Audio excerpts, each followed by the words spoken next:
Jack Dorsey's Bitchat. He built this thing in a weekend. This Jack Dorsey, he's a co-founder of Twitter and the founder of Block, which owns Square, which is one of the major payment processors in the world. He has a net worth of over $3 billion. And he released the software, Bitchat, for free to help the world with the help of an AI. Now, we can only take this project so seriously. It was only made in a weekend, but people are really taking this app seriously. I mean, I'm coming late to the story on this one. People they're very excited about it. They're all talking about it. It's a decentralized messaging app that uses phones and Bluetooth to create a mesh network of devices. Now, I'm gonna warn you here, before you go and download the app, there are a ton of scammers offering their own versions of Bitchat online. Repackaging the app, and the size of the app is much bigger in their version, so I wouldn't download them. These could have malware. It's best to get the app from the official Bitchat website, which is bitchat.free. Alright, so let's talk about this app. It uses end-to-end encryption, it can have password-protected groups, it requires no sign-up or account creation, and it doesn't register phone numbers or emails. And also, by default, messages aren't saved on your phone, so if they get taken by someone, they may not see the messages you've been sending. Now, this is an app that's supposed to be used in emergency situations. I guess this was the rabbit hole Jack was going down. He wanted to create a censorship-proof mesh network for when cell towers and internet fail, so that people with Bitchat can still communicate. It's also meant for privacy-critical scenarios such as protests, demonstrations, journalist communications, or confidential meetings. Now we're going to learn about Bitchat's main components. I'm actually going to go a little bit faster through this. You're going to see more details on the article next week, but the first is Bluetooth mesh networking, which we've seen in other apps that have tried to do this, like Briar, the noise protocol for encryption, and ephemeral peer IDs. Let's talk about mesh networking. So each phone in Bitchat acts as a sender in a relay, which means phones that are close enough can form a mesh network, and messages will hop from phone to phone until they reach their destination, and each hop can travel about 30 meters, which is the range of Bluetooth low energy. And so this, they say the maximum range of your message that it can travel is about 300 meters, so that's around 7 to 10 hops. The second aspect is Bitchat's encryption. It uses the noise protocol, which is doing a lot of research. It's a current gold standard for cryptography frameworks.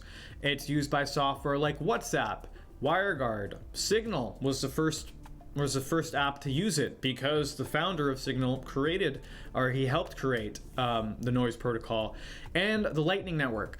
So it can be thought of as a tool set where you can create your own encryption protocols. There's patterns in the ways that different devices will exchange keys and form a handshake. And so you can take these patterns and build your own way to have end-to-end encryption. And there's a lot of other tools inside of the noise protocol too, which apps can use. And then the last piece of Bitchat is this ephemeral peer ID rotation. Very, very fancy, very fancy. Now, this is a unique identifier assigned to your device, which will continue to change, but the public key will remain the same. So what that means is, on the network, the IDs for everyone are going to rotate every so often, but the people you have already established chat with will still know each other, still know your identity, and vice versa. This sounds like magic, and cryptography can be very esoteric. I'm not a cryptographer, but I'm going to give my thoughts on the effectiveness of this app in the real world. So a mesh network, in a mesh network, there's typically a maximum number of hops the protocol will allow. I brought this up earlier. The max range for this one is about 300 meters.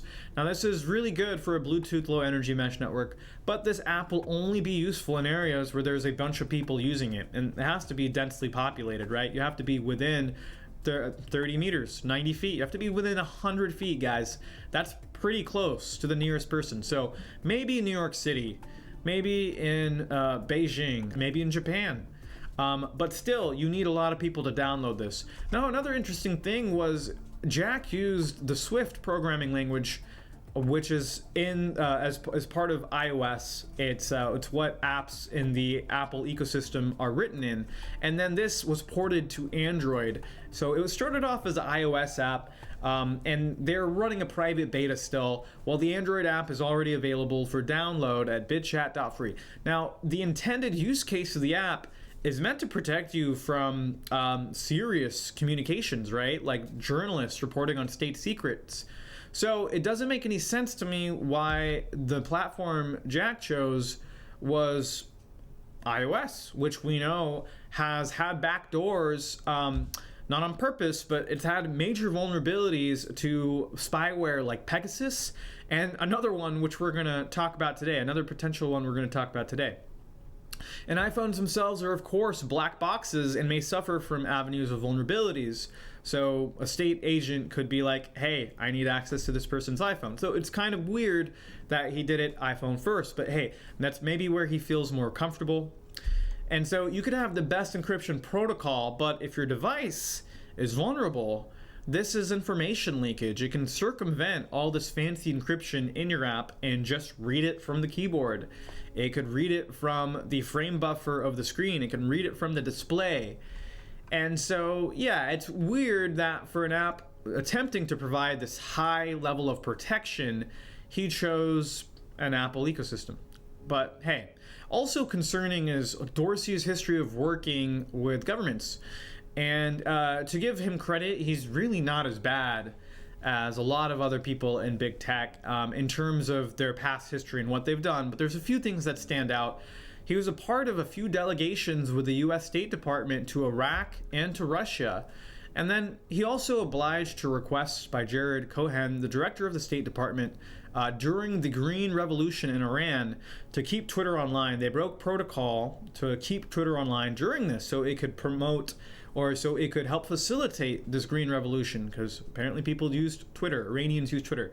So these actions line up with a long history of Western imperialism and meddling in the politics of other countries, typically those that are ideologically opposed to the US and to other countries. And you see this type of this messaging and focus made for activists, made for people living under tyrannical regimes. But the same projects that use this type of language are projects like Tor and Signal. Tor was created by the U.S. Navy. It's funded by the U.S. government through a nonprofit called the Open Tech Fund, which is housed through the U.S. Department of Media. Signal, the same reason. And so the use case for these apps is always to fight tyranny outside the West, but rarely ever inside them. So my question is, okay, what is this app actually intended for? So this information comes from the book Surveillance Valley by Yasha Levine, and he dives into the founders of Signal and Tor and how they received millions as U.S. defense contractors. Moxie Marlinspike, the founder of Signal, helped with the development of the noise protocol. His name is Trevor Perrin, and he's one of the modern fathers of encryption. I mean, he wrote this gold standard framework for people to build other encryption tools with. Very, very well known in cryptography.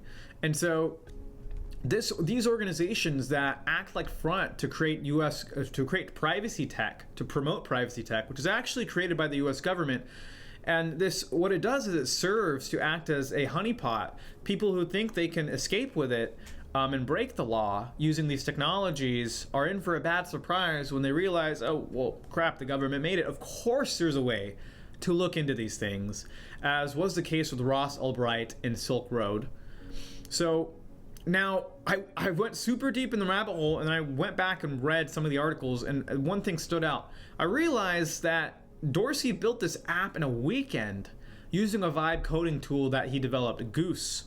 And that's why when you read through the documentation of this app, it kind of feels like half-baked. There's not much there. The GitHub here where you can download the app, and then this is him with Obama. And then this is Goose. This is the vibe coding framework that Dorsey built and that he used to build this app with. So I don't think that Bitchat will be the tool to for that people are going to use when the grid goes down. I really don't think these tools will work. Also, Briar, which was kind of the same thing, maybe not as extensive as Bitchat, didn't have the same security features, was also funded by the Open Tech Fund. And people have their own experiences of using it. But long story short, I don't think Bitchat will be the tool that solves our problems. I'll look to long-range radio projects such as Bitchat Network, which is built on top of other open protocols like Reticulum. So this is really cool. They're working on long-range radios that go with up to 128 mesh hops. So I'm very excited for these. I'm waiting for these radios to come in. But still, you can't deny Dorsey's creation. And what I think the subtle message is about Bitchat is that he's hinting that building software is now accessible to everyone. And Bitchat was just the foreword to a new chapter of the technology industry where anyone could build anything. So what's the future going to hold? I don't know. Build it. Maybe you can now with the help of AI. My mind is coming around to these types of things.